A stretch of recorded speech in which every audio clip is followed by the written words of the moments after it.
Or maybe they have something else prepared for us. I'd like to think it would be Sky Temple or Infernal, if Infernal is banned out, which it isn't. It is going to be Sky Temple, though. So once again, these Sky Temple and Infernal are actually the ones, the maps that SPT have had the most trouble on in the past. When they've lost games to people, it's usually been on those two maps. So now we are going to see SoA taking SPT to their own stomping ground. And this time, once again, the names show it this way round. So let's hope they are the right way around this time. Yeah, this time we're here to see Sky Temple being picked, Maiev getting banned once again. Looks like SoA still respects the hero, and rightfully so. This could, of course, allow SPT to go for an early Tracer if they wanted to do so. I think Sky Temple is actually a fantastic map for Tracer for many reasons, but the most important one for me is, of course, that there are many open spaces for her to use her mobility, to not get shut down by the terrain, which is oftentimes a problem for her on maps like Towers of Doom. But, of course, Tracer is so strong right now in the current patch that she could certainly be picked there as well. Exactly. So now then, SPT, what are they going to get for first pick? Garrosh is available. I doubt they would mind using that again. It was very effective. And there it is. If it ain't broke, you don't need to fix it. Garrosh is an absolute powerhouse. I would actually love to see his win ratio, or his win rate, at all, because I can't remember the last time Garrosh actually lost in HGC China. You're on in just HGC China? Yeah? Let's include Korea, like the Asian region. Let's put it this way. All right, on it. Then we get noise statistics from the Eastern Clash as well, where he was played excessively too. Okay, so tournaments, Eastern Clash, and then we want not the open divisions, HGC China. We don't want the playoffs. Do they have current details on HGC China? Not sure. No, doesn't. Anyways, nope, they don't. We see the Sonya come in as well, taking that away from Soap this time. He was absolutely all over the place in that hero, dominating the lane against Leoric, so taking that away from him feels good. Also, the Mafurian, of course, secures themselves once again. Strong performance by Uncle G, who's a masterful Mafurian player, and it also shuts down any more Tracer shenanigans if SPT was planning on doing so. And it does. So if we just include Eastern Clash, then he had a 78% popularity and a 45% win rate. That's the details I can find just immediately on that. Okay. Which is underwhelming. It is, honestly, I agree. But that is the case from what we have seen. Oh, apparently phase 1 is just that. Okay, so for HC China, we can actually look up the details. Cool. Hanzo once again landing in the warm hands of Melody C. Fantastic pickup for him. He was very impressive last game, constantly managing to dodge the Tracer for the Tracer burst and focus, and instead turning things around because he was oftentimes the one turning on the heat onto the Tracer, onto TY. So round 1 of the ranged assassin duel definitely goes over to Melody C. Indeed it does. And bam! Over HC Korea, Eastern Clash, and HC China, 48% win rate. Sorry, what was that? Garrosh. What was his win rate? 48.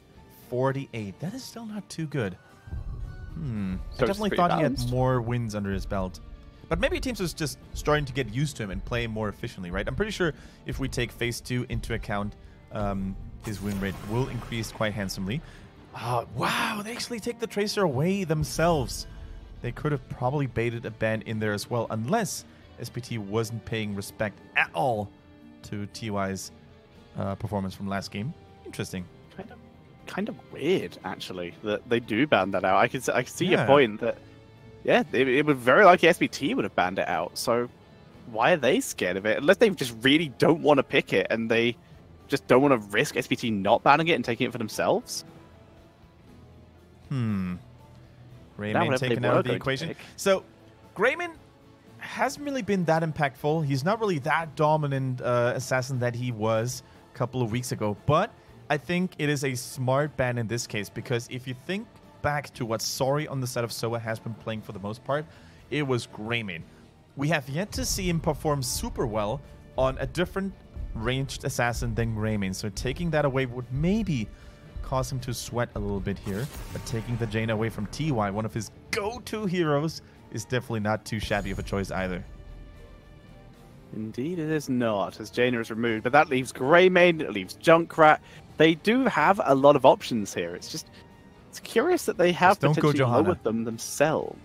Just don't go Johanna here. I really think that going for an ETC potentially with a stage dive could be so beneficial for them. Even a Muradin maybe. I would definitely appreciate more. What was that? They may go Johanna, in my opinion, with one caveat, and that is it is played with a Chromie. I can see the logic behind there, yeah. Chromie, I think it's just mind-blowing.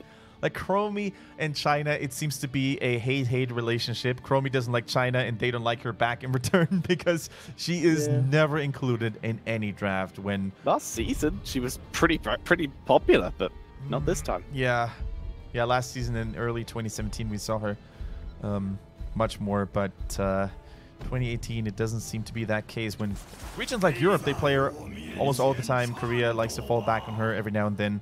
NA as well. But it's the Diablo and the Falstad. That's okay to me. That looks more solid. Yes, it does. Diablo and Falstad is a great composition for SoA. Gives them great engage potential with Sonya and Diablo combined. Wouldn't be too surprised to potentially see a Hinterland comp here. Maybe a leap into Hinterland Apocalypse. Maybe even Lightning Breath if they're feeling saucy. All right, I'm down on that, Thatcher. The Leap Hinterlands Blast. Against an Uther, it's a little risky, though, and a Garrosh as well, because those targets provide so much armor, shutting down a great portion of Hinterlands Blast damage. But it could be something against Hanzo. Remember back in the days when Hanzo used to be the go-to hero, picked every single time when he was still in his true ultimate form. Falstad was actually one of the heroes to counter that, especially with the Hinterlands Blast. DD was, and Blaze returns to the draft phase with a Tychus to help him. Sonya and Diablo on the enemy team bring in some of that delicious percentage damage. So now SoA, final pick. They do have a global hero, assuming teams haven't swapped sides again. So they have a global hero to give them some stuff. They have a solid solo lane hero. They just need a little bit more damage in this scenario. Something that could help deal with the Garrosh and the Blaze.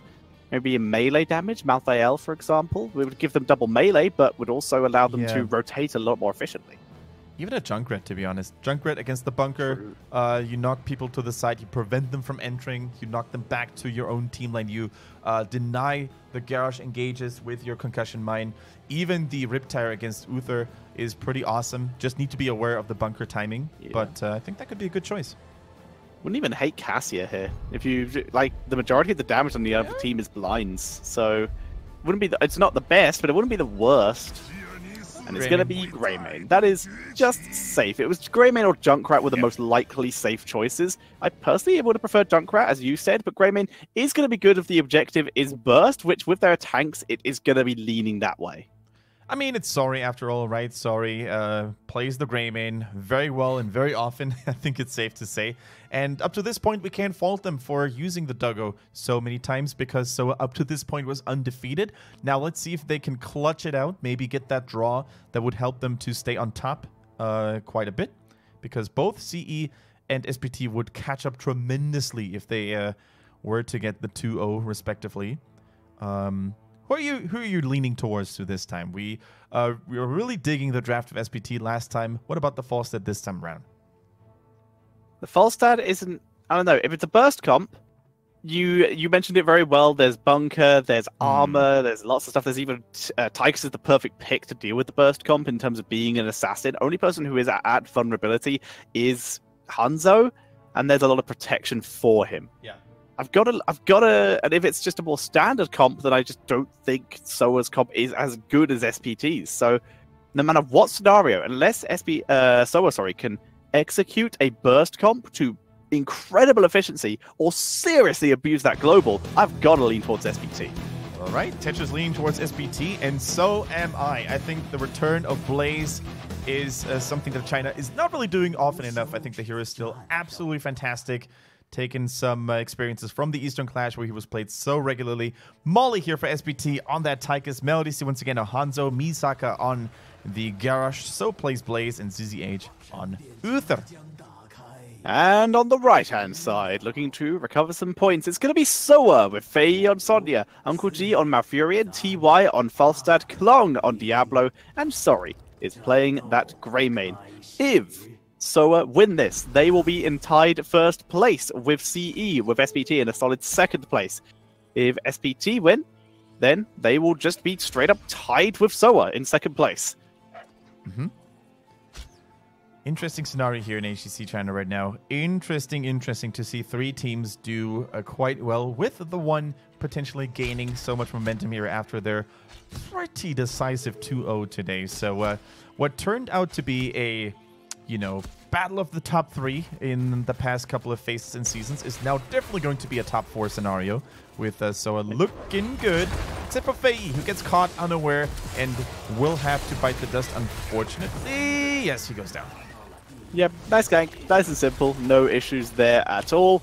But SoA putting pressure onto top lane in exchange. They do a fair amount of tower damage to get a little bit of self-satisfaction and revenge, and as such, they hit level 2 very shortly after their opponents. Yeah, while Blaze is good at clearing waves, he's not really good at threatening heroes, right? So they take a tower for a kill. That's actually worth it if you think about it. But I would love to see how much value Tychus was able to get down in the bottom lane with minions at his side. Gonna take a look here. Nope, tower wasn't destroyed. Yeah, but they lost all but 2 minions worth of XP down there, and that's a disaster. And this is going to be the opportunity for SPT to steal away the Seashine camp. Sorry has seen this, and Sorry did not know Garrosh was here, and that's going to be an easy kill for SPT. I can't believe how many people fall victim to early Garrosh combos over and over again. I mean, Sorry scouted it off, right? And he saw at least 2 or 3 enemy team members going for those Siege Shines. And even if he didn't have vision on Garrosh, he has to assume that he was there. So unless Klong on the Diablo, or at least Sonya was there to help him out, there was no reason for him to blindly face check that bush. So that's a lesson for him to learn, and hopefully that's not going to happen again. But in the meantime, at least SoA got a little bit of something out of it. They were able to take the Knight camp, and maybe with the first tower getting destroyed earlier, they can now take down the second one too. The Sea Giants begin to put some pressure on, like you said. Top tower taken out with the Bruiser camp in the top lane. SoA are gaining a little bit of value here. Garrosh even comes in, tries to Wrecking Ball Faye, but doesn't land, instead gets the Bruiser camp. And this tower will actually survive this. That was a really good rotation. All the while, SoA is going to take some significant damage in the bottom lane. Falstad only now flying towards the bottom lane. That is such good play by SPT right now. Absolutely reading every play of SoA, knowing where they're going to be at, and knowing how to rotate to get those kills as well. Fantastic performance here. And don't forget, guys, this was SoA's map choice, right? Normally it is SoA that dominates other team on this battleground, but they're going to have to taste their own medicine up to this point. SoA do gain a little bit more map control, keeping the pressure on, holding themselves in this. They are far from out of it yet. They put pressure onto the bot lane, grabbing themselves yet another tower. Garrosh not in range to use the Wrecking Ball on any of the heroes, so as such, TY will take a big chunk of damage during this rotation, but he will survive. He will survive for now, but as you said, losing 50% of your health is quite the big deal, especially if Malfurion isn't nearby. Klong starting to contest this temple with only 30% of his health left. That is a very, very ambitious move, let's put it this way. You can really see all the fear that Garrosh instills on the hearts of his enemies. Running away just from that one pick is so huge. Klong now starting to gain back a little bit of health. Still needs to be careful though. Gets the innervate pumped into him as well.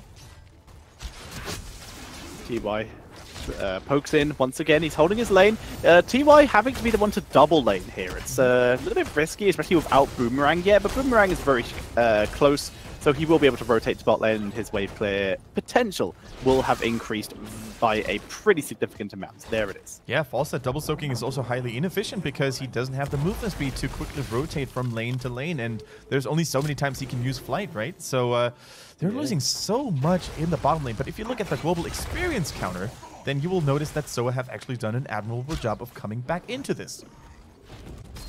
They're holding it together. That top 4, the first 4 of the game, is a pretty big deal, and being able to save the mid one is keeping them, like you said, on pretty even experience. Losing kills, but recovering in pretty much everywhere else as Klong comes in, looking for Misaka, who just tosses him over his shoulder to give himself an easy escape route. Yeah, you can't toss me if I toss you first, fool. So that was Garrosh's way of dealing with the Klong Diablo attack here. Look at Diablo, by the way, so tanky against those Hanzo poking arrows. Going for diabolical momentum here, by the way. No soul shield. Going for the cooldown refreshment, or reduction, I should say, instead, which makes a lot of sense. There's only so much ability damage available. No huge mage combos from the likes of Chromie or Li Ming or Gul'dan. So that makes a lot of sense. Klong finds Misaka. Once again, another Wrecking Ball is used. Sorry, rolling in, seeing if there was a chance for a turnaround, but there isn't. Instead, they can try and steal this. This is risky. They are just surrounded. Blaze on the way. This is going to be a fight at the Siege Giant camp here. As Hanzo comes in, looks at Scatter, doesn't land it. Molly gets jumped. The thrusters do a fair amount of damage, and Faye is getting focused down. He will be taken out here. No, he won't. Faye survives, and the fight continues as Klong looks for a new target. Sorry, rolling the freedom with the disengage. Nice thruster by Blaze, and that's going to set up 1 kill, maybe 2. Klong will get taken out in the middle lane, in the middle jungle, and that is going to be 2 kills to 0 in favor of SPT. Ladies and gentlemen, the beauty of having a Blaze in your team, zoning out the enemy team, providing multi-stuns, if you will, if the chat propulsion is used well, and that's what Soap just did. Flawlessly, single-handedly winning that mercenary camp fight. But as you said, SoA was bringing themselves into such a weird position in the first place, right? Getting circumvented, getting surrounded by multiple people. Don't even know if they were forced to contest the siege tank, right? All they did was risking a fight, and if they lost it, there was a free boss. They should have been like, you know what? If we lose this fight, you know what the consequences are, right? You know what the macro consequences are. The enemies are going to take a boss, the enemies are going to take the camp, and our bottom lane is going to be good. It's probably going to be no more. It says goodbye. As such, down goes that bottom lane. Boss value pushing in, and the temple still available. These temple shots will go to top, unfortunately. Not ideal for SPT. They would have liked to have already killed top by now and given the opportunity to start shooting onto tier 2s, but Soap's a pretty long way away from that. Nice little mercenary cap by SoA to prevent that kind of scenario happening. Yeah, definitely true. So, Klong with that level 10, he's trying to go for engage. The gust was kind of whiffed here. The cleanse was too good, but even if it had landed, I think it would have been... Klong tackled him out of the gust. Yeah, I was going to say, even if the gust had landed, though, it would have been a one-man gust, not really getting too much value there. So this is definitely the go-to signal now. No ice block available. Unfortunately, the worst target for SoA to get flung into the backline. This is now all SPT.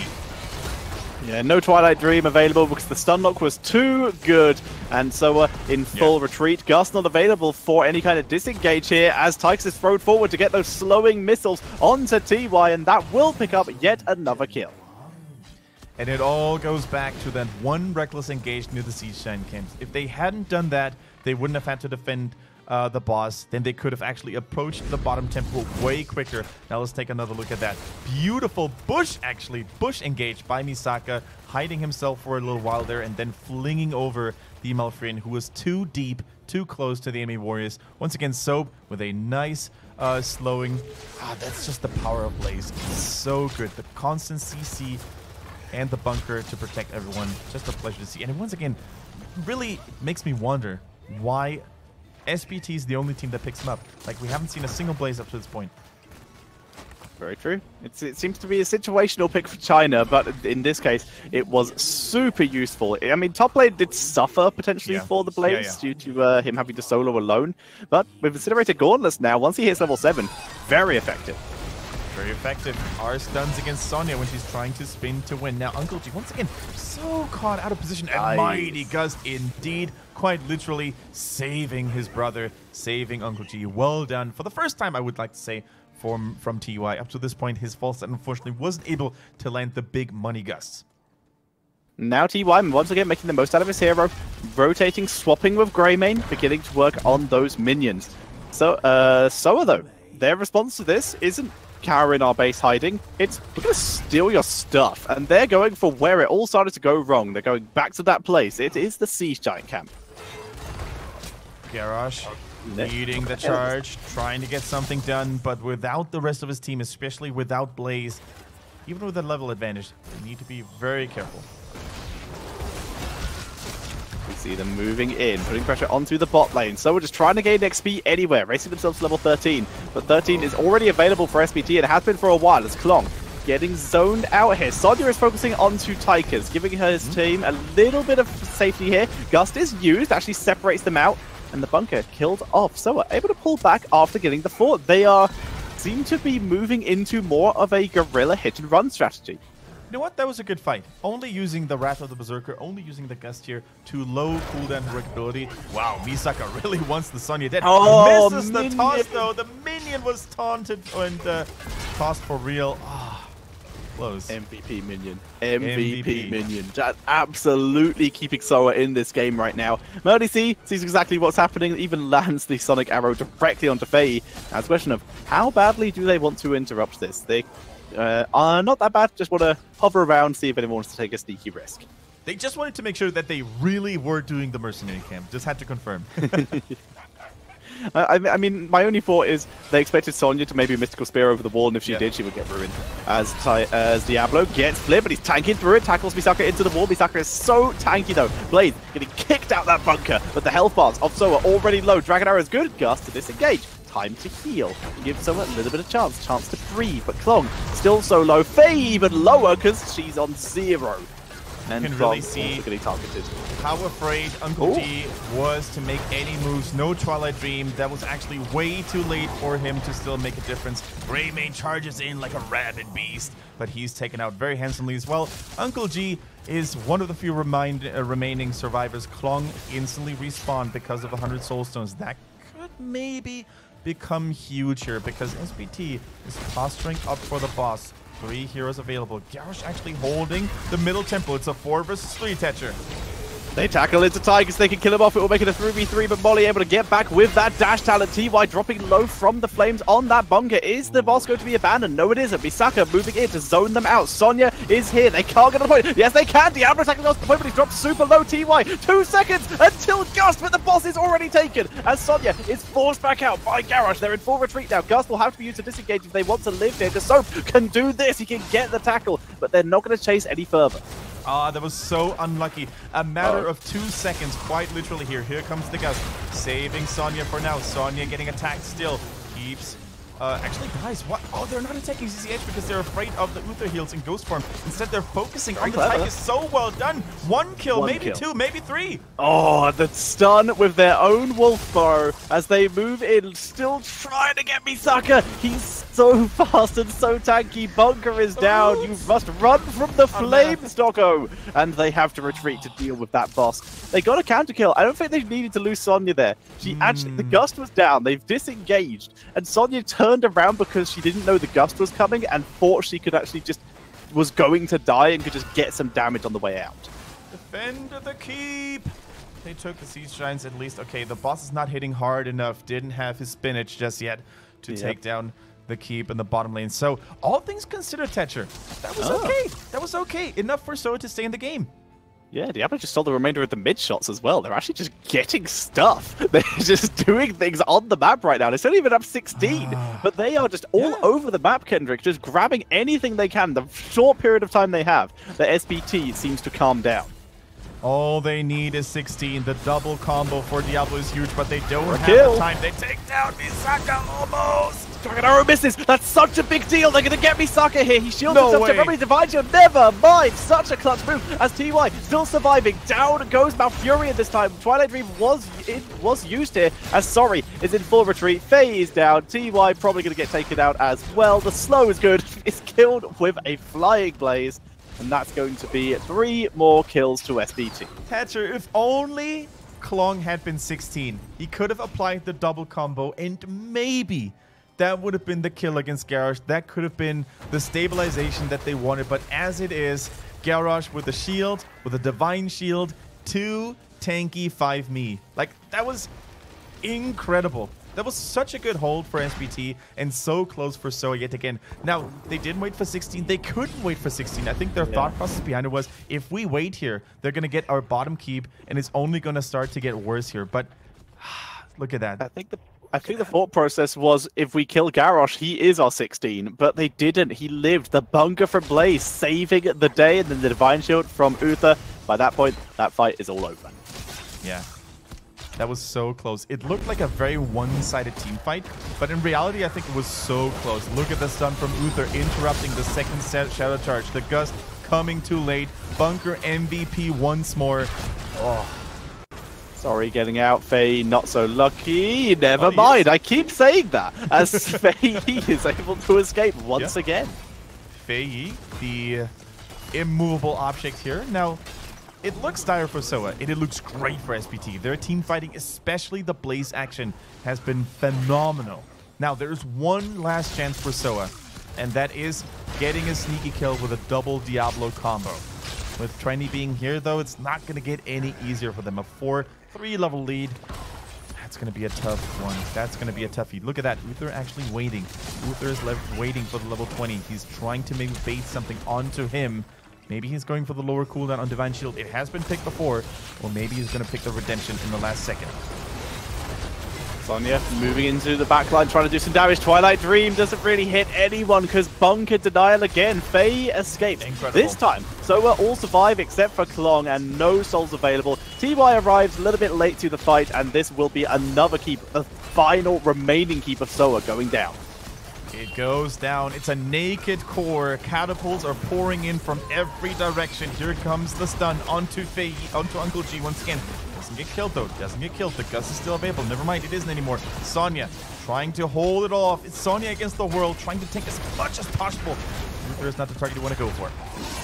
Sonya going to go down finally. Uncle G was looking for an opportunity. Falstad is in base. Doesn't even have the health to even try and fight this. And that is going to be it. That is GG. And we are going to see SoA get taken out by our champions. Super Perfect team. And with that, Super Perfect team will move into a tied second place on the table along with SoA after our first week of play. You mean with CE? With CE are in first place because they have 5 points. Oh, CE has 5 points. There we go. So it's a tight second place. You're totally right. My mistake. Yeah. SPT making a big leap towards, regaining their former strength.